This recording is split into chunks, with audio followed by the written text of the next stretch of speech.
Welcome, folks, to another episode of the High Tech Podcast. This is one of your two hosts, William, joined by your co-host, my co-host, not your co-host, mine, Joshua Swartz. How are you doing today, my friend? That was so much happened there in that description of me. I don't know what to think. I will say, good on us for inadvertently matching.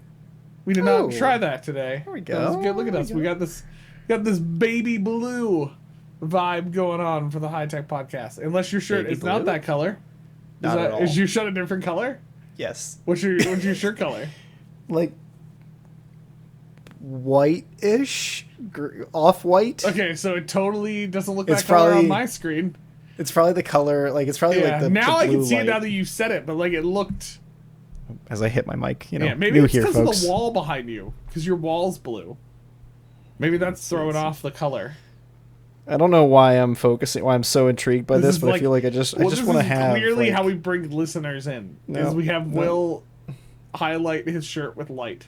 Yeah. Anyways, It is not baby blue, but I do like when you thought we were matching. That was fun. Yeah. Well, we were matching for a hot second until we weren't. That's how life works, you know.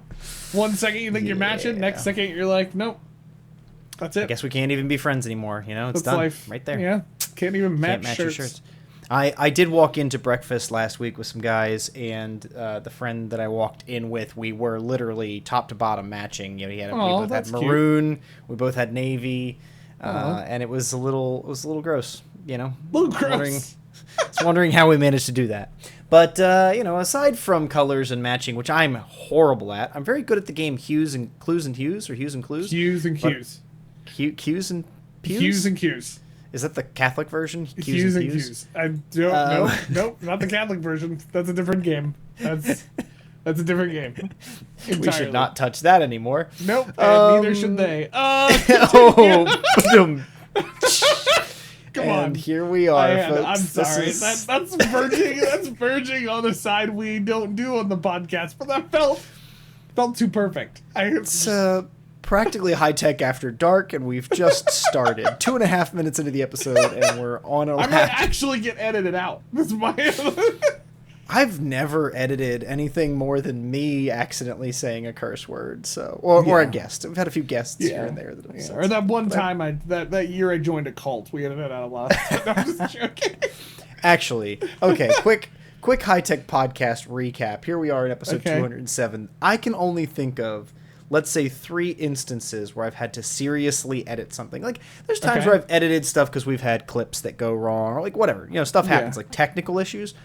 But the 3 instances, we had a guest on once, and we said something we shouldn't have said about one of their partners, and the guest asked us to take it off. Yep. That was very early in the podcast. It was mainly Will. I was good. I said nothing. Oh, sure. It was funny. It was hilarious. The guest was very good about it. We won't mention the guest. We won't mention the partner because but clearly they know who they are. They know who they are. Yeah. And then, I've had a few instances like I let a curse word slip, or we've had 1 or 2 guests let one slip, but it's okay. We're adults here. It's all natural. We take it out because that if we leave it in, we have to, and there was that one episode Justin murdered someone, and we had to just edit that entirely out. It was crazy. Yeah, we were. Anyways, and then I felt like I had a third, but it's not with me now. Where was it? You forget it because you edited it out. That's why. Yeah, exactly. So we really don't edit this. This is all conversational, except for just a handful of small things. So. And this is how we really bring people in with the interest early in the podcast. We go on for hours about our random editing and other things. So there's that fun fact for the week. Exactly. Yeah. Anyway, now that you're here with us with the random facts, make sure you head over to the social medias, to all the other things, and follow, connect, share, DM us, whatever you need to do. You can find us at High Tech Podcast or at High Tech Pod. You can email us, inbox at hightechpod.us, and you can head over to our website, which is hightechpod.us, and let us know. You can bring that crap back for 200 episodes, over 200 episodes in.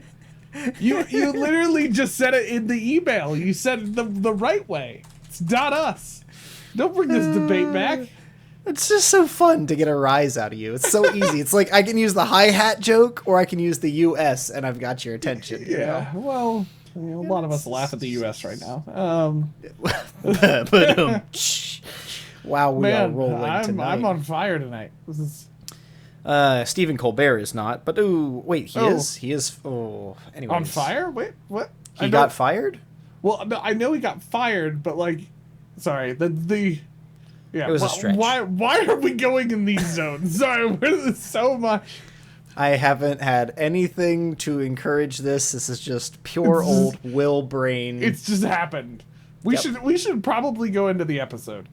Oh, we're talking about. Yeah, we have like real. We're recording. We have real content. Yep. Or else Paramount Plus will cancel us.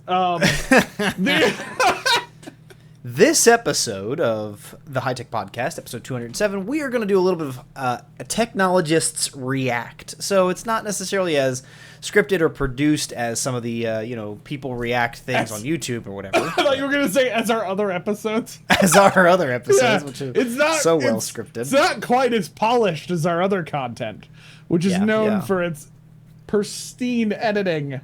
And It's not gonna be anything like that. It's not gonna be anything like that. No.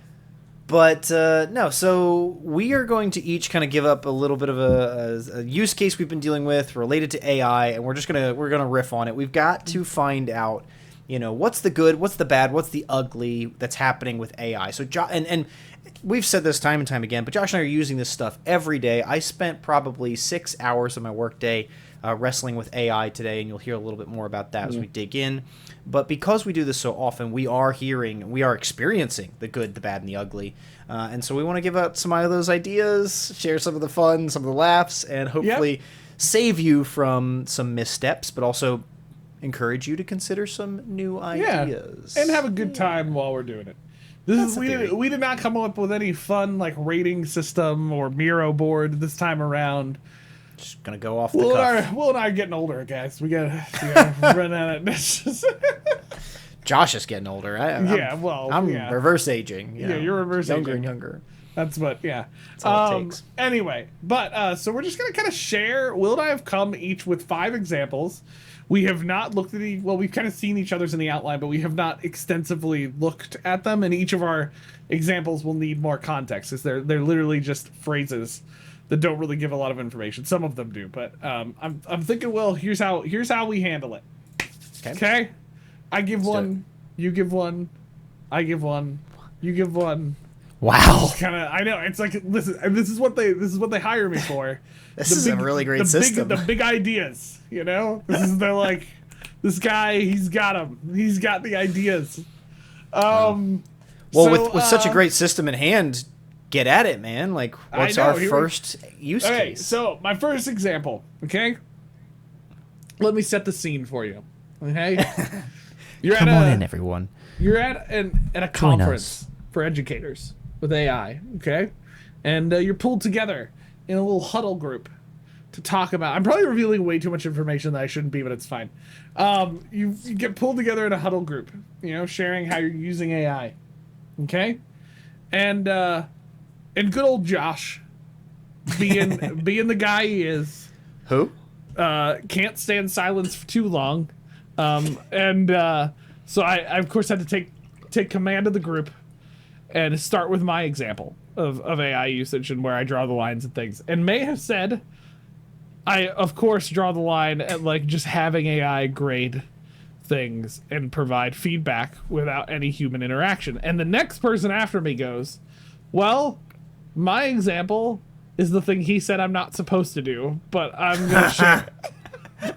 Wow. So this is the vibe we're in. So you know how I feel about this already by sharing you this example. But so this college professor proceeded to tell me that they, I'm just using it vaguely, this is not to give any more information beyond what I've already done, that they teach other educators, they teach education classes at a higher education level, and they oversee student teachers who, as you know, will get assigned to teach, and they usually have assignments that they have to submit.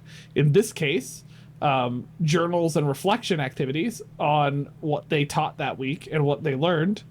And this said professor uploads those activities to an AI tool and has that AI tool create feedback and literally copy and paste the feedback. Wow. So, Wow. let me hear your reactions, your thoughts. What are your vibes right now? Is this a good use, medium use, bad use? My first reaction is to you, and I'm like, dude, you should just be grading with AI. What the heck, man? I'm joking. No, I 100% agree with you that this is not a good necessarily a good or maybe a best practice use of AI. I think that when you consider the value of a teacher in an academic context, that value is their feedback. Like I might have a hot take here, but I might say that a teacher is only useful if we need feedback, because so many things can be documented. Okay. Yep. I mean, could be a hot take here, but so many things can be documented, that's for sure, so that we could reproduce it 100 times over in a book, in a YouTube video, in a whatever.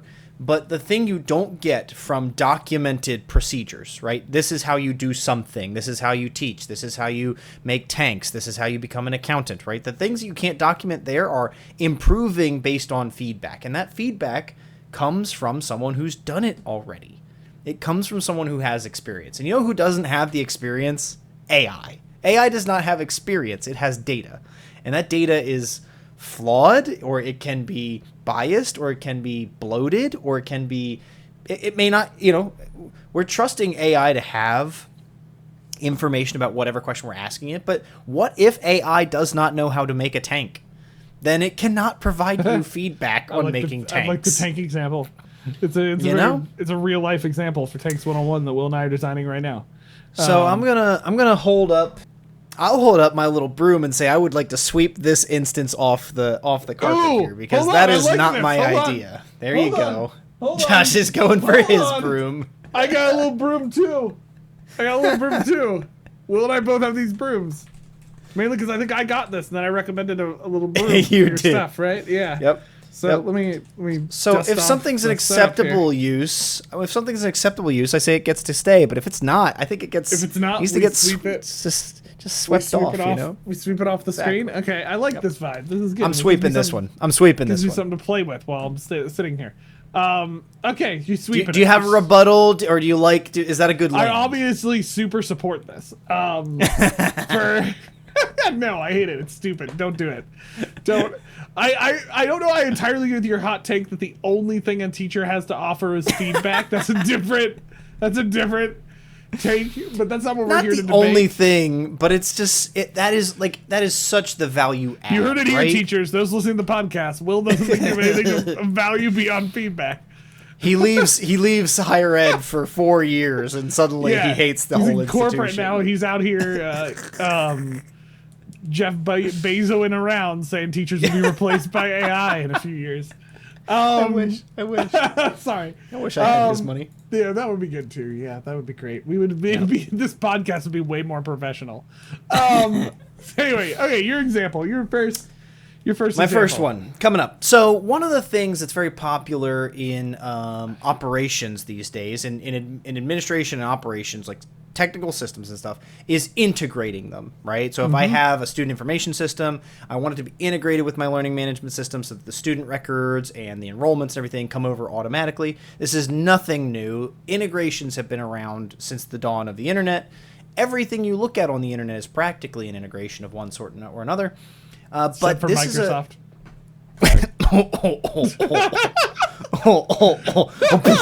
Is going for the sucker. I told punch. you I'm on fire tonight. I don't know why. I think I had a long day. It was a vibe. We'll get into that later. Yeah.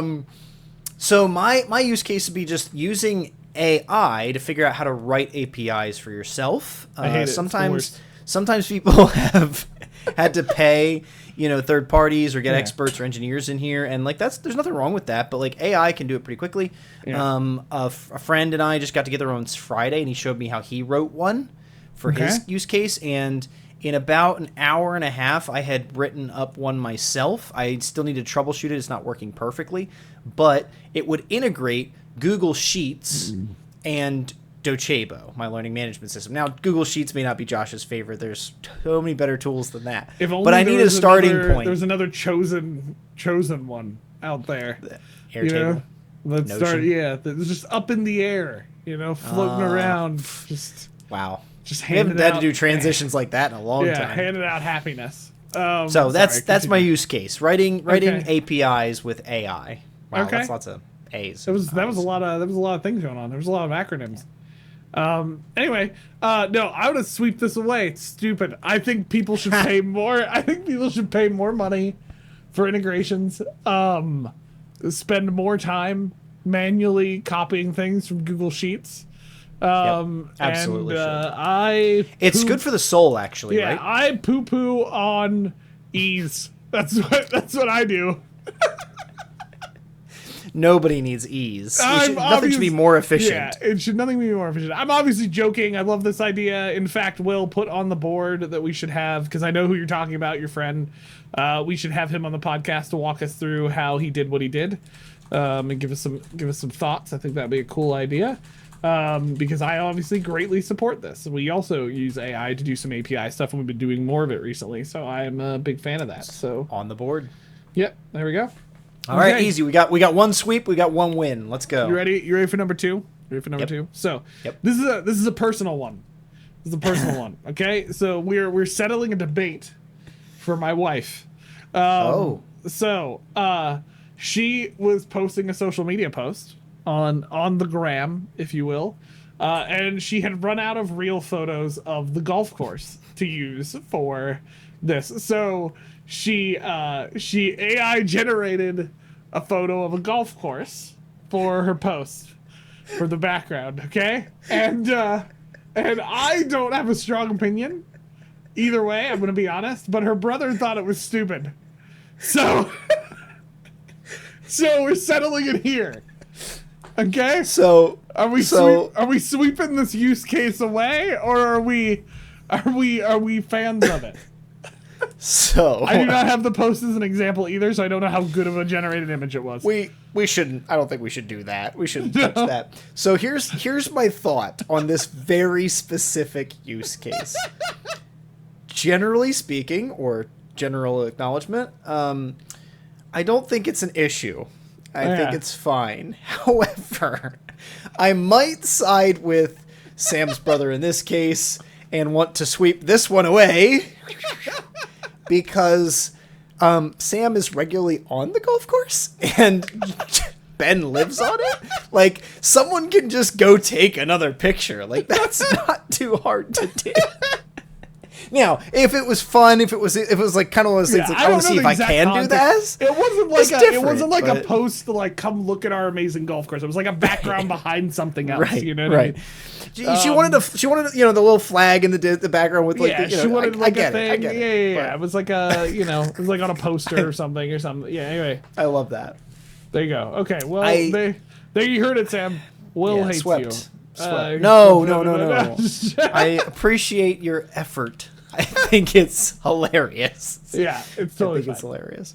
Hey, what's your number two? Number two. I'm gonna auto-sweep it for your rudeness to my wife. I don't care what it is. Did you write an API with AI for that? Yeah, just auto sweeps. It's fine. So we didn't do this, but now I feel like we should also do this from the previous episode. Learn how to bake a pie or something very practical and like kitchen-y like that. Yeah. Is this a real use case, or did you just make this up? No, well, I'm saying we should do it. Okay. Do you know someone or have a? No. Okay, it's just a use case. It's a hypothetical. It's a hypothetical use case. Okay, that's fine. Clearly we did the whole episode on using YouTube to bake a pie, so I'm like, well, maybe AI would be a better teacher, and it would tell us more of what we needed to do to accomplish the task. So, but at the end of the day, it is still AI, and it's not going to be able to like see the pie I'm making or the ingredients I have. So we're going to have to tell it everything, and I think it would be a mess. This could be a whole other series. We do the exact same episodes that we did in the YouTube one, but it's with AI. Because I kind of want to take a picture of my toilet and have it try to tell me how to install a bidet. Okay, see, but I actually regularly, and I'm not going to go too far into this, but I regularly give AI screenshots of things to validate what it's trying to get me to do. That is a thing I do all the time. I give it, and I tell it, I ask it, like, can you see this? If I give you a screenshot, can you read everything on it? And it will usually validate by giving back any of the text or whatever I'm referring to in its response. Now, it's actually very relevant later. I do the same thing regularly with pictures of you. I just am like, hey. Well, hold on. Take a picture of this shirt, and let's ask AI what color it is. Okay, I didn't give my thoughts. AI on baking a pie. I mean, I automatically am not going to sweep this away because it involves baking pies. I mean, that's basically... Listen, I don't care how I get my pie, as long as I get my pie. Okay, if it's AI pie, that's fine. That's fine. I don't care. I'm not discriminating in the pie world. You know what I mean? Unless it's shoe pie, you know, then that can burn. I have to briefly tangent us. So I play Connections. The New York Times has a games app, and there's a game called Connections. You can play it every day. There's one little puzzle. That's so adult of you, doing something New York Timesy. I do it to connect with my team. We all do it. Everybody shares the results. It's a whole thing. I enjoy it. But so today, this is very frustrating. And this will come out later, so nobody cares. I'm not spoiling anything for July 22nd for you. Yeah. One of the categories, so you get 16 words, and you have to match them together to see which of them are 4 different categories. So it was something like the category was blank pie, and so I'm looking at words on the board, and one of them is whoopee. Okay, whoopee pie. Cool. Yeah. Right. I got that in mind. Yep. And there were two other examples I can't remember off the bat, but the fourth, and this really pissed me off.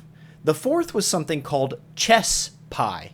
Chess, as in the game chess. Chess? And there were things on there that matched, like checkers and other things. So I was like, I thought chess went with all these other answers. No, there's such a thing as a chess pie. And I'm really upset because it ruined my game. But then I Googled it, and I saw a picture of it, and I really want to have some chess pie. What is a chess pie? It's this southern southern U.S. delicacy, pie kind of thing, and it's like a custardy, almost pumpkin, but not pumpkin flavors, but like maybe that texture. And I don't know. I want to check this out, but I'd never heard of chess pie before, and I was upset that it ruined my game. So. If you're listening to the podcast and you had chess pie, shoot us an email at inbox@hightechpod.us and let Will and I know how it tastes. That'd be great. And if you're interested in Will and I making that pie with AI, also let us know. I'll be honest. It's not really probably going to influence our decision on whether we do it or not, but you can still let us know. It would be nice to know that other people want it. Yeah. Now we need to know. I want to know if Robin knows what a chess pie is. I will have to ask her tomorrow. I already shared this, but I'm not sweeping this under because pie's great, and I like it. Okay. Bring it up. What's next? All right, number 3, Will. Here's one. I feel like I've brought you immediately. I'm you ready. already know what it is. You got the. I don't know what it is yet, but I know. Okay, so you may have heard of this, but there are companies out there now. And actually, let me just give this I should have done this before the podcast. I should have done this before the podcast. But let me give this a good Google here real quick. Immortalize loved ones with AI. Let's see, what do we got? We got companies. Okay, NPR talks about it. Grief Tech is a company. Anyway, there are some companies who are trying to use AI to preserve or bring back loved ones from the past. So the couple examples I've seen of this are you can ask one of these companies, you can give them lots of video footage and audio, or if the loved one hasn't passed yet, you can actually have them record things and record their image and actually create like an avatar of a loved one that you can still talk to. It'll tell you stories from its life, and a lot of other things. Now this varies on scale of like tells us stories to like is a coping mechanism, like an official coping mechanism for dealing with grief. Some like life after death AI chatbots is an example. Or I've actually heard about this. Imagine attending a funeral where the person who died speaks directly to you, answering questions and sharing memories. Some of them are called grief bots. So okay, there's my thing. There's my thing. I actually heard about this first when I think the project was actually with World War II vets. They were actually getting and documenting World War II vets and doing stuff like this so they could capture that. And so I... okay. Real talk. I love the approach and the ingenuity. I think that it is a marvelous approach to the technology. I think it's accomplishing something that is otherwise improbable. As someone who lost his father at a younger age, this very idea of having an avatar of my dead father is terrifying. Like, I'm not in. I'm out. I am 100% out. Like, I hate it. It's hard for me to watch video of my father, right? Like, there's tons of folks who didn't grow up with video. We grew up in a video generation, so there's video everywhere of everything. But there's not a lot of video footage or even audio. Well, I take that back. There's 10 years of my dad's radio show. I can go and, like, listen to his voice. But it's not common. Not everybody has a ton of footage of their loved ones. So I can see why some would want this. I can see why it would be good. Personal opinion, my personal grief journey. This would not be good. This is a sweep for me, but it's maybe like a semi sweep. Maybe it's just like a little like a one brush because I like what it could accomplish for good things. I just personally would never participate in it. It wouldn't be good for me. Yeah. Okay. I don't know. Okay. What's your take? Are you a yay or a nay? I'm super sweeping it. I'm super like I'm a semi sweep and Josh is like, yeah. Like I'm getting like I'm getting like a Dyson vacuum up in here and I'm sweeping it like super hard. I just like, okay, I get the same thing you said. I get the appeal in some regards. I am sure this could I am giving my personal opinion. If someone has done this, please don't come hating on us. Grief is a complicated thing, and I am not giving that opinion. Now, that separate, more understanding opinion to now back to dogmatic Josh. Dogmatic Josh. This is creepy. It's all get out. I'm sorry. I don't want to immortalize people with robot stuff. You know what I mean? I'm just not, I'm not here for it. I don't know if it's entirely healthy either. You know what I mean? There's, I don't know. One could argue how's it any different than video. I get it. But it's like different when you're talking with it. Like that's the thing. When it's like a little like kid's toy that's giving stories from their life, maybe that's a little bit of a different scenario, but like I'm still like kind of creeped out by it. But when it's like something that's literally meant to quote unquote immortalize someone, like have them around like you could talk to them, that's not, no, I'm out. Not here for it. I think it's creepy. Stop doing it. Full sweep. Yeah. If it starts like if the beginning of a Terminator movie, we maybe have gone too far, and I feel like that's maybe I feel like it's maybe a little iRobot-y, personally. Like, where do we draw the line from then once we have robots actually bringing the person back? Like, you know what I mean? If your AI use case is anyway has a Venn diagram with the Terminator, you should probably not do it. Yeah, I'm just saying. So that's my vibe. Cool. Grief bots, I am not here for.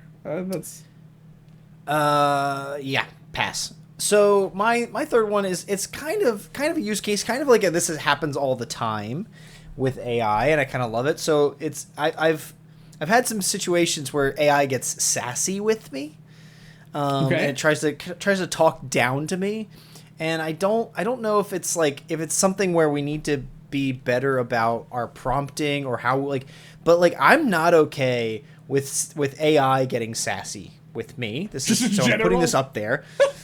I don't like when real people get sassy to me, if that's helpful. Yeah, that's fair. But I recently was working on it, and it gave me this thing. It's like, I was troubleshooting, and it said back to me, and I quote, "This is the exact same error you gave me before." And then it had other blah blah blah blah, blah stuff. And then its next thing was, to make sure you get through this, follow these exact steps to troubleshoot. And I was like, okay, I've talked to you, IT person, and I don't like you. And this IT person should not be feeding LLMs. So that's, it's not necessarily a use case, but it's like AI getting involved with this. Yeah. I kind of like, do I need to like give my AI like politeness parameters to like make sure it doesn't get all sassy with me? Like, what do we need to do with this one? So you do this. I don't know that I'm going to sweep this because I don't know how I feel about this being like a use case. It's more of like just a problem that Will's annoyed with in his life right now of how AI is responding. That's fair. I'm okay with sassy AIs, I don't know. Maybe I just won't sweep give it a little away. feedback. Yeah, I can do it. I'm sassy with people in real life, So I have written those emails. This is the exact same error you've given me before. Wait a second. Was I just having a text conversation with you, or was it might an have AI? been. I don't. I've been this passive aggressive many times this week, so it's possible. Yeah, I don't know. Give it some politeness parameters. Maybe tell it it hurt your feelings. You know what I mean? Like let it know. AI, you're being too mean and too abrupt. Yeah. More... Or just tell it your personality and say you need to be like me. That's what you do. Always end your messages with cheers. Yes. Yeah. I like that. A will bot. Okay. I don't need to immortalize people who've passed, but I'll make a Pass. will bot. I'm out. I'm out. I do not allow this. I do not sign off. You do not get to license my personality as a bot. Speaking of permission, okay, here's a question. I need you to get involved in a quite a heated debate that I'm having on my team right now. Uh-oh. So now it's not like I'll say this on the podcast. It's only a certain heated debate because it's with people that I oversee. So like eventually I just win the debate.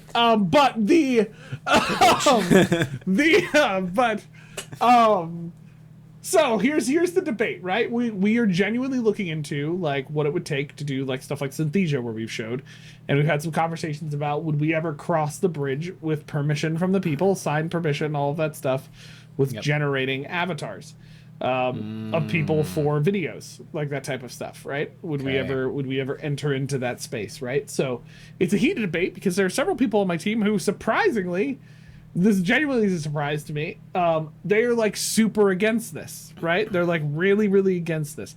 Even to the point where it's not even just generating people with that permission. It's like just generating avatars in general is like a thing that they don't like. They're like against it. So we've had quite heated debates about this, about whether or not this is an unethical use of AI.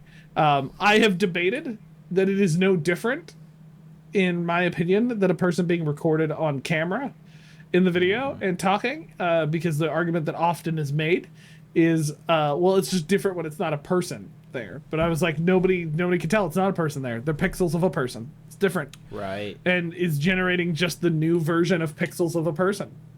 Yeah. This is the grand debate, and I'm curious your thoughts here, Will, because you've talked a lot about Synthesia, but you also put that tin hat on sometimes.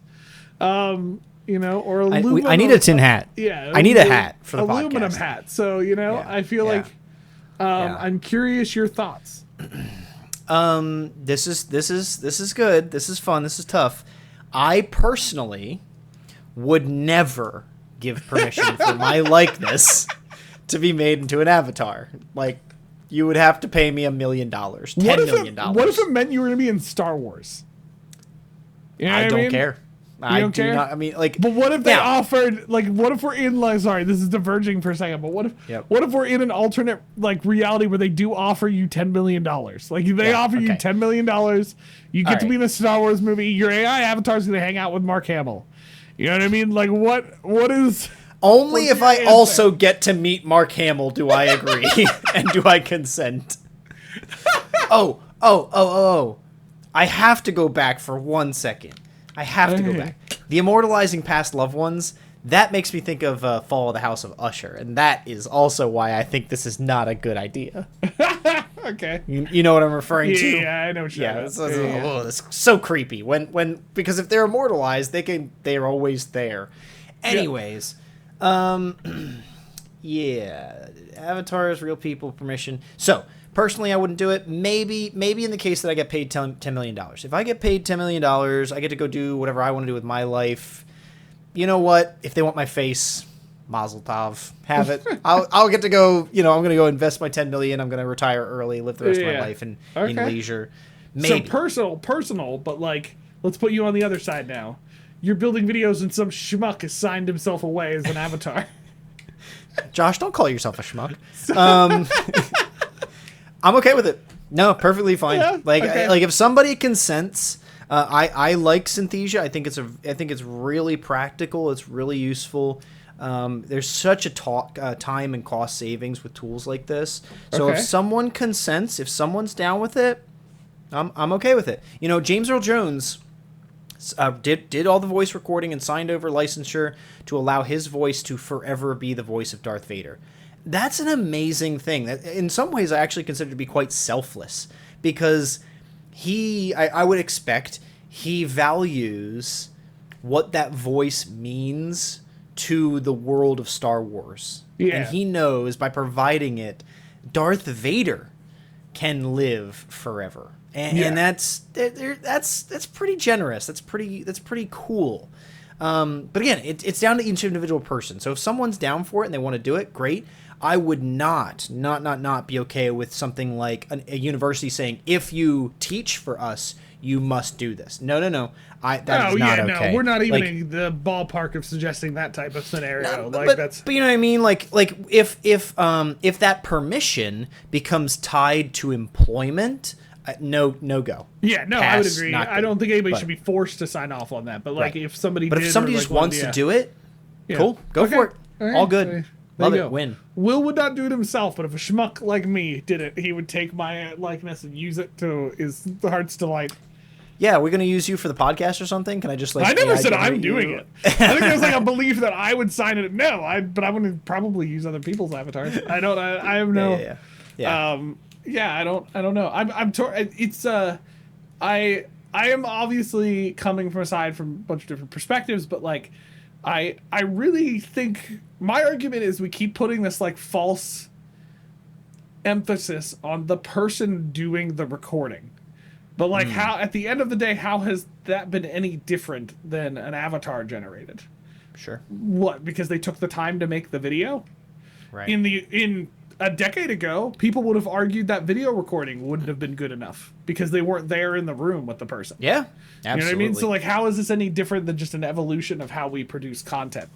That's that's my perspective. So I was curious. I knew you were probably gonna go that direction, but you know. Yeah. Well, that's why you put it in there. You gotta see what my tin hat says. Yeah. Okay. Give me your number 4. All right. This is a fun one because I think it's like a little cyclical. Okay. I recently did this, but I think it's a good example. I think it's a good example of using AI. Yeah. I sucks. drafted an entire. Thanks. All right, we're done. And Yeah, sweet, we're done. on to Josh's Finishes. number I 5. swept it away into the trash bin. I drafted an entire user survey, so we're going to Okay. survey the users of our LMS for user experience, all this other stuff, with AI, and then I had AI evaluate the survey, right? Like I did a 2-for-1. I had it generate, but then I took it and put it back into a new prompt, and I said, now review this. Is this a good survey? Okay. I like this. So I you're like this use basically a case of like manager to the cyclical. AI. Yes. Yes. Yeah. Okay. Yeah, I the only thing I'm doing as the human in the loop is taking it from one chat to the other chat, chat to the other chat. Cool. Got it. Yeah. What do you think? Yeah, I mean, so you drafted it with the AI, you evaluated, so you didn't evaluate it on your own, you just were like, AI, is it good, and then you pushed it out? I pretty much copied and it was kind of a test. I just copied and pasted and started there. Okay. I have since put a lot of time into it with review and editing, and actually 3 other humans are on the next stages, but like the start of it. I wouldn't sweep that under. I have no problem with AI drafting stuff instead, especially if there's eventually human editing happening. Yeah. I don't know that I have a problem with that, especially in like a user survey. I don't think that's a big deal. That's Low something stakes. A little less. Yeah, it's not like you were drafting your personal philosophy of work or something. You know what I mean? It was. I could try that next. You could, but it wouldn't be very personal if Silicon Valley ChatGPT made it. But you could. Yeah, I'm okay with the user survey. I think that's fine. I'm not sweeping anything under the rug. Yeah, No dirt. No dirt here, sir. In need of cleaning. You know.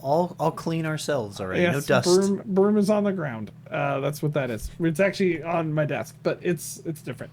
Okay, my number 5. Here we go. I am so curious your response. I don't actually know what you're gonna say. Okay, so won't say who, but I saw a demo of an AI tool.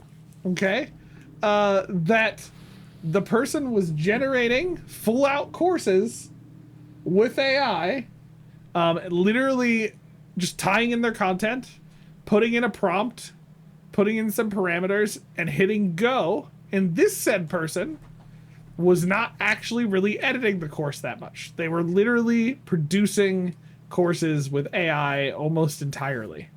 Was their vibe. I am very curious. Your thoughts on this, good sir, heavy AI user? They did not edit. I mean, they may have done a little bit of editing. I don't know for sure, but it was not like we generated and a lot of stuff happened afterwards. You know what I mean? It was like the factory built the car, and then they just kind of like made sure the car wouldn't fall over when you put it on the ground. You know what I mean? Like that was kind of the vibe, right? Okay, so what are your thoughts? What are your thoughts, sir? So, practically speaking, got it. Practically. Sorry, I'm just gonna keep repeating everything you say so I can really build it up. Yeah. Practically speaking, I've done this, and I'm pretty okay with it. Okay. Put this into some parameters real quick. Okay. Right? Yeah. Anybody who's a fan of this, by the way, also always says afterwards, let me clarify. It's like I murdered someone, but like, hold on, I had a reason. But here's why, okay? But here's why. They were kind of a douche. Like that was... So, I do not want to give too many examples for a couple of different reasons, or as much clarity, but... I'm putting Will in a sticky wicket right now. That's what they say. Interesting. Let's just say I needed content on a benign subject, right? It was Tanks 101. Totally thought you were about to say bananas. I don't know why. I needed to make a class on bananas. Yep, okay. I'm going to roll with this. Banana class, as you will. The Savannah bananas, in fact. Ooh, nice. Okay. So, I need to write a course on this. I mean, it's so benign, right? There's nothing, and when I say benign, it's like there's no risk. There's no proprietary information. Nobody's out there debating bananas. They're very public, you know. Right. Bananas are yellow. Yep. Bananas are fruit. Yep. Bananas have a peel. Yep. Yeah. You know, so you can't debate that. Practically why I used it was I took a Wikipedia page and made it a course. Right. Okay. This is not a legitimate example. Sorry, an academic just died. You know, like how, like the angel lost its wings. Like somewhere an academic just lost its chalkboard. Yep. You know what I mean? That's so good. That is so good. Oh, sorry. Yeah. Yeah. I mean, so like it was very practical. It saved me a ton of time. Yep. I didn't need an SME. Finding banana info is hard. You got it. Right. You know? Everyone who saw the end product was happy with it. It all got signed off on. I went through it and read it. I mean, it wasn't like it didn't have a human review. Okay. It's just that like AI made the whole course. You know what I mean? So. You read it, but you were like, this is a quality banana course. It's top notch, number one bananas. This is top notch banana content. You know what I mean? Bananas might be the new tanks. I'm really liking this. I wish I could just talk about the real example, but I can't. So it's fine. You can tell me after the episode. Yep, we'll do. It's fine. So you wouldn't brush this under the rug? You wouldn't clean this up? See, but okay. It's different when it's somebody else. If it's not benign, like it's not bananas. If it's not bananas, it's a no-go. You know, like if you want to do a course on ancient religious texts or New Testament scholarship or pedagogy, right? Like these are not objective things. There's so much about it that requires research, insight, context. You know, a teacher who's teaching these courses is probably going to reference stuff their teachers taught them and what they've researched about what other teachers teach on it. Like when you've got such and in an academic context, you're talking about a whole semester or an academic year for K-12. You know, there's so much content that has to go into that. You know, I was dealing with like a 15-minute module on bananas. Like, we didn't need a lot of rigor. So if we're talking big picture, this was an academic course, full semester course. Oh God. But No! I want to highlight not my workplace. Okay, so if there's anybody listening to this episode, I want to completely dispel this. So not happen at my workplace. Okay, this is through another relation, that a contact that I have. It's not. It's not work. No. Sweep. You're sweeping it because it was not banana related. Okay, got it. Yep. I don't disagree. I have some serious problems with it. I think it's bleeding edge would be putting it on a positive side. I think it's more of like I think it's like bleeding out. I think it's bleeding out personally. I think there's too much at stake for those types of courses, and it's not. It's just not. It's not realistic. I don't think it's going to be as good as a course that has more human involvement in the middle and in preparation. And I think it's just not. AI may in 10 years be in the place where we could do more of that type of stuff, but it's not right now. I mean, we're gonna have some episodes on this in the coming weeks, but like, goodness gracious, Anthropic, who creates a AI that I really like, and is a solid AI. One of their AI models tried to blackmail someone. Like, you know, like it's not okay. We're not at the place. I mean, I guess you could say people try to blackmail people too. So like, maybe people shouldn't create courses. But I just don't agree with it. I would also sweep that one under. And maybe not if it's about bananas, but because I don't like being hypocritical, I'll probably shoot down your banana idea too. All right. Last but most certainly least. Wait, what? Really easy here. I don't know. Okay, Josh, I'm in a weird but also least. Last but also least. You've built too many banana courses. Too many bananas. Too many bananas. Side note, just real quick. Total divergence. Money's in the banana shop? Yes, that too. But Arrested Development, folks, go watch that show. It's a great show. You'll get that reference. I'm not going to explain it to you because you have to go watch it. Anyway, no. Think about, just a side note for like, if we were going to create a banana course, I'm going down this road for just a hot second. We're going to create a banana course. How much fun would it be to make Banana Tech Podcast, folks? You heard it here first. To make a progress bar that's like a banana unpeeling as you're revealing things about the banana, and as you finish lessons, that lesson gets like bitten off the banana. You know what I mean? I'm just saying this. If we ever co-sign. If we create a banana course, we gotta set up that banana navigation. That's all I'm saying. You've got my vote. I'm in for the banana course and the banana peel. Yep. Okay. I love that. Okay. I like it. Anyway, continue. So building an app, and I might caveat to say like building an app for make a monetary purpose or something. So like, you know, I think that these tools can do a lot for us, but you know, is this an ethical thing to use an app or to use an AI to build an app? No, I hate especially if you're not an completely engineer. Unethical.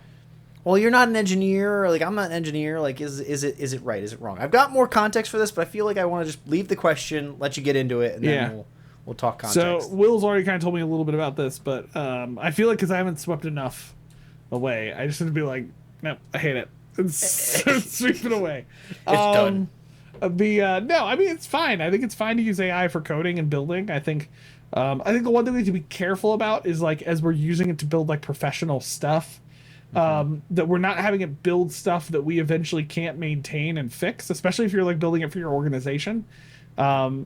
There's this fine line between using it to level up somewhere, but then also the minute something goes wrong, you have no idea how to fix it. But AI can help you figure out how to fix it too, so it's not completely out of the realm. I guess to be careful, right? Like if I'm going to develop, one of my things I'm cautious about right now with some of these giant companies using AI to do a lot of their coding and building, like they're running giant software companies that have like very sensitive data and information in them. And I still don't think anybody can confidently tell me that we're in a space where we like fully understand everything AI is doing. We're moving too quickly for that. So, but in your case, like building a small app, something like that, sure, that's fine. You know, I think you probably could have just used the regular Chrome extension that you built it to replace, but it's fine. This is cool too. Well, and so here's the context, right? And this is why. So today I spent time building an app. Josh introduced me to this, I believe. It's a tool called TextBlaze. It's a browser extension, and the basis of this tool is that you can key in shorthand. Let's just say /TYSM, right, as an example. When you type /TYSM, it converts that to the long form, thank you so much.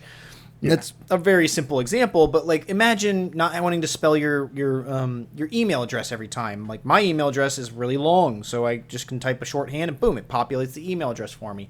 I do a lot of support ticket language, right? And it's the same support ticket language all the time.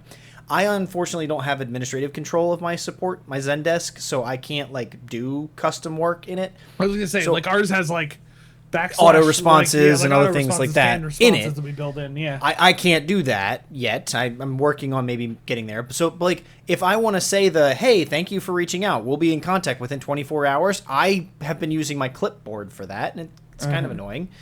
So I created one, /Z1, boom, it just pops out this paragraph that I have every single time. So that's cool and all.